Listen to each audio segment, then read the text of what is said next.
അപ്പം നമ്മൾ കുറച്ച് വെറൈറ്റി ആയിട്ടുള്ള കോണ്ടന്റ് ആയിട്ടാണ് വന്നിട്ടുള്ളത്. എന്താണെന്നല്ലേ, നിങ്ങൾ ഇതുവരെ ചിന്തിച്ചിട്ടുണ്ടോ നിങ്ങളുടെ ഏറ്റവും ഫേവറേറ്റ് ആയിട്ടുള്ള ഗെയിംസ് ഒക്കെ എങ്ങനെയാണ് ഈ ഡെവലപ്പ് ചെയ്തെടുക്കുന്നത് എന്നുള്ളത്? നമുക്കിന്ന് അതിനെക്കുറിച്ച് ഒന്ന് നോക്കാം. അപ്പോൾ ഈ ഗെയിം ഡെവലപ്മെന്റ് എന്ന് പറയുന്നത് വളരെ ഇൻട്രസ്റ്റിംഗ് ആയിട്ടുള്ള ഒരു ഫീൽഡാണ്. അതായത് അതിനകത്ത് ക്രിയേറ്റിവിറ്റി, ടെക്നോളജി, ടീം വർക്ക് ഇതെല്ലാം കൂടി ചേർത്തിട്ടാണ് നമുക്ക് നമ്മുടെ ലൈഫിൽ ഒരു വേറെ തന്നെ ഒരു അമേസിംഗ് ഡിജിറ്റൽ എക്സ്പീരിയൻസ് തരുന്നത്. ഈ ഗെയിം ഡെവലപ്പേഴ്സിന് ആക്ച്വലി ഒത്തിരി സ്കിൽസ് ഉണ്ടാവും.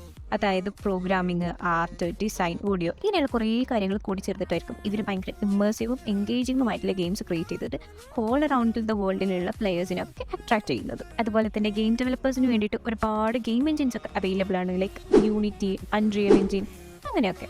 അതുപോലെ തന്നെ ഈ ഗെയിം ഡെവലപ്മെൻറ്റിനകത്ത് വേറെയും ഒത്തിരി റോൾസ് വരുന്നുണ്ട്. For example level designer, animator, game programmer, artist, game designer, sound engineer ഇങ്ങനെ കുറേ എണ്ണം. ഇനിയിപ്പോൾ ചെറിയ ചെറിയ വീഡിയോ ഗെയിംസ് ആണെങ്കിലും അതല്ല വലിയ ബ്ലോക്ക് ബസ്റ്റർ ഹിറ്റ്സ് ആയിട്ടുള്ള ഗെയിംസ് ആണെങ്കിലും ഗെയിം കളിക്കുന്ന കാര്യത്തിലും അതിൻ്റെ എക്സ്പീരിയൻസ് ചെയ്യുന്ന കാര്യത്തിലും ഇന്ന് വരെ ഒരു ഷോർട്ടേജും വന്നിട്ടില്ല. സോ ഗെയിമിംഗ് ഇൻഡസ്ട്രിയുടെ റാപ്പിഡ് ഗ്രോത്ത് കാരണം നിങ്ങൾക്ക് നിങ്ങളുടെ കരിയറും നിങ്ങളുടെ പാഷനും ഗെയിം ഡെവലപ്മെൻറ്റ് എന്നുള്ളതിലേക്ക് മാറ്റാൻ വേണ്ടിയിട്ട് ഒത്തിരി ഓപ്ഷൻസ് ഇപ്പോൾ അവൈലബിൾ ആണ്. ഇപ്പോൾ ഗെയിം ഡെവലപ്മെൻറ്റ് എന്ന് പറയുമ്പോൾ നിങ്ങൾക്ക് കുറച്ച് ക്യൂരിയോസിറ്റി ഒക്കെ തോന്നി തുടങ്ങുന്നില്ലേ? അപ്പോൾ അതിൻ്റെ കൂടെ നിങ്ങൾ കുറച്ച് പാഷനും സ്കിൽസും എഫേർട്ടും ഒക്കെ എടുക്കാൻ തയ്യാറാണെങ്കിൽ നിങ്ങളുടെ കരിയറിന് പറ്റുന്ന ഏറ്റവും ബെസ്റ്റ് ഓപ്ഷനാണ് ഗെയിം ഡെവലപ്മെൻറ്റ് എന്ന് പറയുന്നത്.